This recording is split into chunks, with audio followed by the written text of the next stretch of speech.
Morning all of you. Here is miss Sharanjeet Kaur और आज हम करेंगे स्वर संधि का तीसरा भेद, वृद्धि स्वर संधि। वृद्धि स्वर संधि में दो मात्राएं बन रही हैं, बड़ा ए और बड़ा ओ। अब ये मात्राएं जहां देखोगे आप वहां से ही विच्छेद करोगे और जहां ये मात्राएं होंगी तो समझ आना कि वो वृद्धि संधि का उदाहरण है। ठीक है, अब ये बड़ा ए और बड़ा ओ बन कैसे रहे थे, ये रूल तो हमें याद ही रखना है। अंतिम वर्ण प्लस में प्रथम वर्ण, किसी भी यानी कि प्रथम शब्द का अंतिम वर्ण अ या आ में से एक होना चाहिए और दूसरे शब्द का प्रथम वर्ण छोटा ए या बड़े ए में से एक होना चाहिए। ये दोनों मिलकर क्या बनाते हैं, बड़ा ए, यानी कि ये वाली मात्रा। मीन्स अगर अ के बाद आपको छोटा ए मिल रहा है तब भी क्या बनेगा, बड़ा ए। अ के बाद अगर बड़ा ए है तब भी क्या बनेगा, बड़ा ए। छोटा ए है तब भी क्या बनेगा, बड़ा ए। आ के बाद अगर बड़ा ए है तब भी क्या बनेगा, बड़ा ए। मतलब ये वाली मात्रा, जहां पर आप ये मात्रा देखो वहीं से ही आपको संधि का विच्छेद करना है। ठीक है, अब उदाहरण देखो। शब्द यहां लिखा हमने यथैव। अब यथैव में थ को बड़े ए की मात्रा लगी हुई है, जहां पर ये बड़ी ए की मात्रा है वहीं हम प्लस का साइन लगा देंगे। अब ये ए की मात्रा और ये वाला पार्ट कहाँ जाएगा, प्लस के बाद, और ये कहाँ जाएगा, प्लस के पहले। रूल के मुताबिक पहले अ या आ में से एक हो, प्लस से पहले क्या हो, अ या आ, और प्लस के बाद क्या हो, ए या फिर ए। ये हमारा रूल है, यानी कि ये यथ बन सकता है अ से, या फिर शब्द बन सकता है यथा। ये ए किससे बन रहा है, छोटे ए हो सकता है या फिर बड़े ए वाला एव हो सकता है।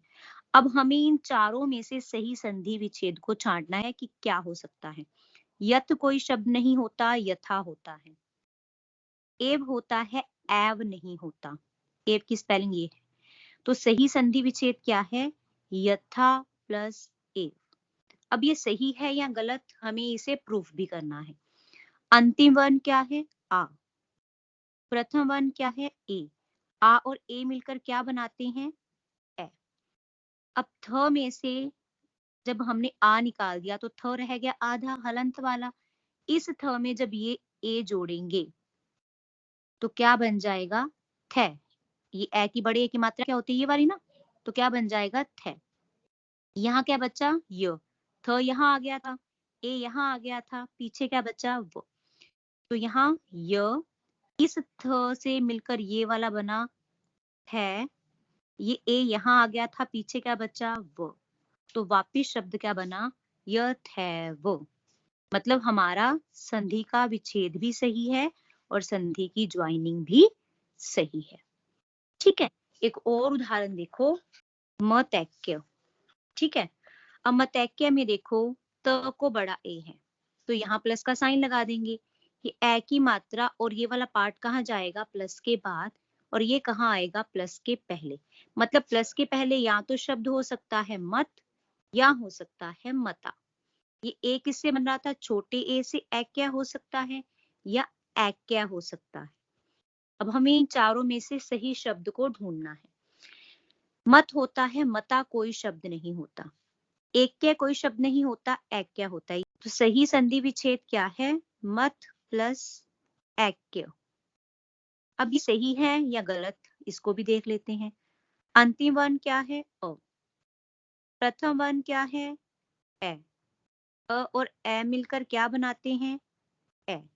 जब इस त में से हमने अ निकाल दिया, त रह गया आधा।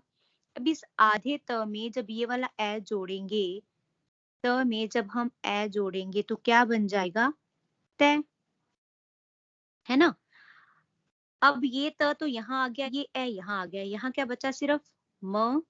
इस त और इस ए से मिलकर एंड में हमें मिला ये वाला तय।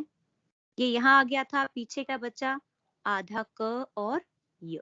तो वापिस शब्द क्या बना, मतैक्य। ठीक है, एक और उदाहरण देखो, तथैव। अब थ में बड़ा ए है तो यहाँ से हम प्लस का साइन लगाएंगे।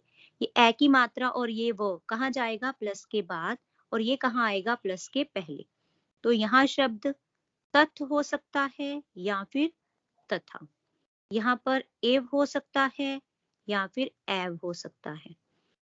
तो तथ कोई शब्द नहीं होता, शब्द क्या होता है? तथा। एव होता है, एव कोई शब्द नहीं होता।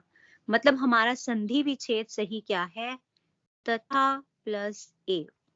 अब ये सही है या गलत, हम इसे प्रूफ करते हैं। अंतिम वर्ण क्या है? आ। प्रथम वर्ण क्या है? ए। आ और ए मिलकर क्या बना रहे हैं? ए। जब थ में से हमने अ निकाल दिया, थ रह गया आधा। इस थ में जब ये वाला ए जोड़ेंगे तो क्या बन जाएगा? थ। यहाँ क्या बचा? तो ये यहाँ आ गया था, इन सबके जोड़ से मिलकर बना ये वाला थ, ये भी यहाँ आ गया था, पीछे क्या बचा? वो। तो वापिस शब्द क्या बना? त थ वो। ठीक है। राजेश्वर्य। अब यहाँ पर देखो 3 मात्राएं नजर आ रही हैं हमें, तो हम पूरी तरह कंफ्यूज हैं कि आ वाला दीर्घ होगा, ए वाली वृद्धि होगी या अर वाली गुण संधि होगी। तो अब आप तीनों के रूल देखो क्या है। आ की मात्रा का रूल क्या है कि दोनों तरफ क्या होना चाहिए? अ या आ होना चाहिए। रूल लिख लो फिर आप, क्योंकि रूल आपको याद करने पड़ेंगे। ए की मात्रा का क्या है कि अ या आ के बाद आपको ए या ए होना चाहिए, तभी ए बनेगा। ये अर वाला क्या है कि अ या आ के बाद आपको क्या मिलना चाहिए? री ऋषि, तभी ये अर बनेगा, ऊपर वाला र बनेगा, है ना।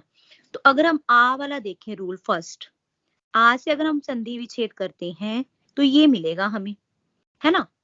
यहाँ क्या बचेगा? सिर्फ र या फिर रा। यहाँ क्या बचेगा? आजेश्वर्य या फिर अजैश्वर्य। अगर हम देखें, ना तो कोई शब्द र होता है, ना कोई रा होता है, ना कोई आजेश्वर्य होता है, ना ही कोई अजेश्वर्य होता है। मीन्स टू से ये आ की मात्रा वाला हमारा संधि विच्छेद गलत है। यहाँ से तो संधि विच्छेद हो नहीं सकता। अगर हम राजैश्वर्य में अगर हम ये वाला र से विच्छेद करें तो ये र और ये वाला पार्ट आएगा प्लस के बाद और ये वाला पार्ट आएगा प्लस के पहले। तो यहाँ क्या बचता है? राजेश्व या फिर राजेश्वा।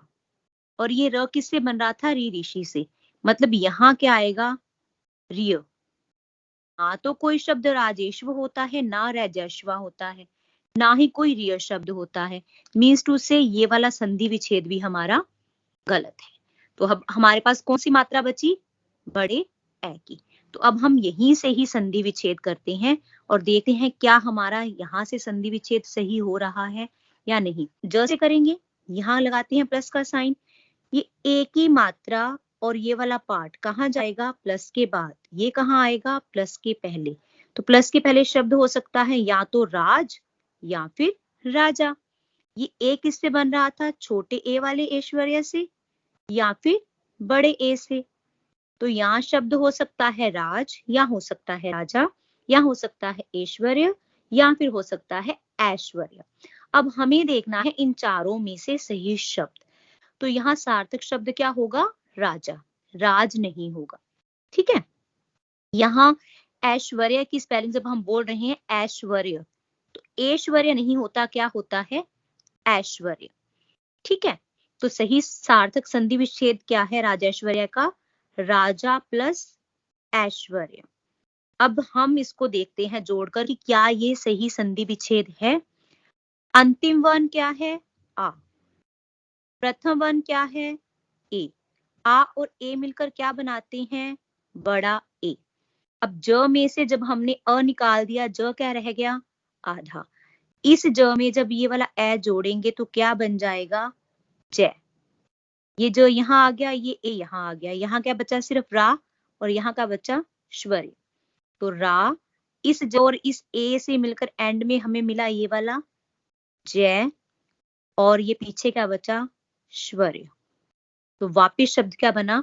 राजेश्वर्य। मतलब हमारा ये संधि विच्छेद ए की मात्रा से बिल्कुल सही हुआ है। हाँ जी, अब देखो वृद्धि स्वर संधि का सेकंड रूल।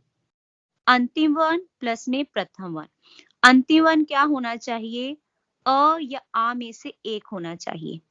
अ या आ में से एक होना चाहिए और दूसरे शब्द का जो प्रथम वर्ण है वो छोटे ओ या बड़े ओ में से एक होना चाहिए। तो ये क्या बनाएंगे? बड़ा ओ। मीन्स अगर अ के बाद आपको छोटा ओ मिल रहा है तो ये क्या बनेगा? बड़ा ओ। और अगर अ के बाद आपको बड़ा ओ मिल रहा है तब भी क्या बनेगा? बड़ा ओ। और अगर आ के बाद आपको छोटा ओ मिल रहा है तब भी क्या बनेगा? बड़ा ओ। और अगर आ के बाद आपको बड़ा ओ मिल रहा है तब भी क्या बनेगा? बड़ा ओ। मीन्स अ या आ के बाद अगर आपको छोटा ओ या बड़ा ओ में से कोई एक चीज मिल रही है तो वो किस में परिवर्तित होंगे?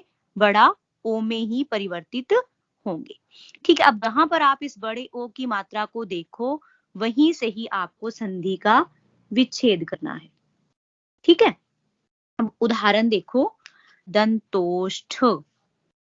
अब इसमें बड़े ओ की मात्रा किसमें है? त को, तो यहाँ हम प्लस का साइन लगाते हैं। ये ओ की मात्रा और ये वाला पार्ट जाएगा प्लस के बाद और ये वाला पार्ट कहाँ आएगा? प्लस के पहले। तो प्लस के पहले अ या आ हो तो शब्द दंत हो सकता है या फिर दंता हो सकता है। प्लस के बाद छोटा ओ या बड़ा ओ हो तो छोटे ओ वाला ओष्ठ हो सकता है या फिर बड़े ओ वाला औष्ठ हो सकता है। अब हमें देखना है इन चारों में से सार्थक शब्द क्या है। तो दंत शब्द होता है, दंता कोई शब्द नहीं होता। ओष्ठ होता है, औष्ठ कोई शब्द नहीं होता। दांत और होंठों से बोलने वाले व्यंजनों को हम दंतोष्ठ व्यंजन बोलते हैं ना। तो दंत शब्द होता है और ओष्ठ होता है। तो दंतोष्ठ का सही संधि विच्छेद क्या है? दंत प्लस ओष्ठ। ठीक है, अब ये सही है या गलत हमें इसे देखना है। अंतिम वर्ण क्या है? अ। प्रथम वर्ण क्या है? औ। अ और औ मिलकर क्या बनाते हैं? बड़ा ओ यानी कि औ। अब त में से हमने अ निकाल दिया तो त रह गया आधा हलंत वाला। इस त में जब ये वाला ओ जोड़ेंगे त प्लस औ तो क्या बन जाएगा? तो। कहाँ रह गया सिर्फ द, ये आ गया तो यहाँ पर, ये ओ यहाँ आ गया, पीछे का बचा ये। तो यहाँ फर्स्ट नंबर पे द और इस त और इस ओ से मिलकर बना एंड में ये वाला तो और पीछे बचा आधा श और ठ। शब्द क्या बना? दंतोष्ठ। एक और उदाहरण देखो, महौषध। अब देखना है कि संधि विच्छेद कहाँ से होगा। तो एक ही मात्रा है इसमें बड़े ओ की, यहीं पर प्लस का साइन लगा देते हैं। ये औ और ये वाला पार्ट कहाँ जाएगा? प्लस के बाद। ये वाला पार्ट कहाँ आएगा? प्लस के पहले। प्लस के पहले हमें अ या आ में से एक देना है। या तो ये शब्द मह हो सकता है या फिर महा हो सकता है। और प्लस के बाद छोटे ओ वाला औषध हो सकता है या फिर औषध हो सकता है। अब हमें इन चारों में से सही संधि विच्छेद को ढूंढना है, सही शब्दों को खोजना है।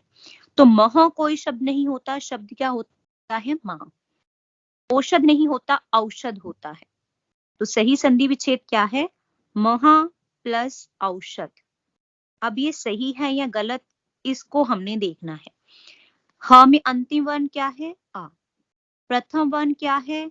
औ। आ और औ मिलकर क्या बनाते हैं? बड़ा ओ। ह में से जब हमने आ निकाल दिया तो ह रहेगा आधा हलंत वाला। इस ह में जब ये वाला औ जोड़ेंगे तो क्या बन जाएगा? हौ। ये ह यहाँ आ गया, ये औ यहाँ आ गया, यहाँ बचा सिर्फ म, यहाँ बचा शध।